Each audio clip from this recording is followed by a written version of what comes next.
আজকে দোকানে এত বাইক কেন, আর এগুলো দিয়ে কি হবে? তো চলো গাইস দেখতে থাকো, তোমরা বুঝবে। So hey guys, welcome back to my channel. তো তোমরা সবাই দেখতে পাচ্ছ আজকে আমি ডেলির মতো বিলনীয় উদ্দেশ্যে রওনা দিলাম। তো বিলনীয় উদ্দেশ্যে রওনা দিচ্ছি। গাইস তোমরা কেমন আছো বলো, কমেন্টে জানাও। আশা করি তোমরা সবাই ভালোই আছো। তো গাইস ফাইনালি বনকর এসে পৌঁছে গেলাম।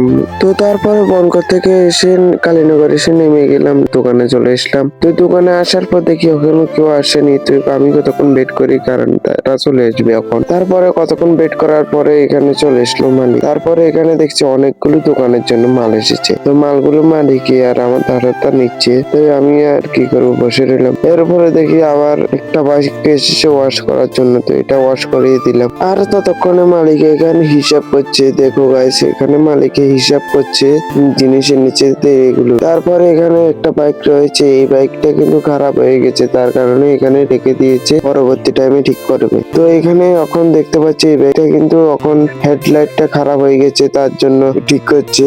হেডলাইট আমাকে বলছে গ্লুটা দিবার জন্য। তো দিচ্ছি আমি। দিবার পরে সন্ধ্যা হয়ে গেল। সন্ধ্যা হওয়ার পর আমি বাড়ির উদ্দেশ্যে রওনা দিব, তার জন্য বাইকগুলো সব ঢুকে ফেলেছি। তো দেখো গাইস, কতগুলো বাইক আমাদের দোকানে, প্রায় 5টা বাইক হবে। এতগুলো বাইক এসেছে আজকে, কিন্তু একটা বাইকও নিয়ে যায়নি। আর গাইস তোমরা অনেকেই কমেন্ট করছো যে এতদিন ধরে কেন ভিডিও আসছে না, আজকে 3-4 দিন ধরে। তো গাইস একটাই কারণে আসছে না, কারণ এর মধ্যে আমি বাড়িতে গেছি।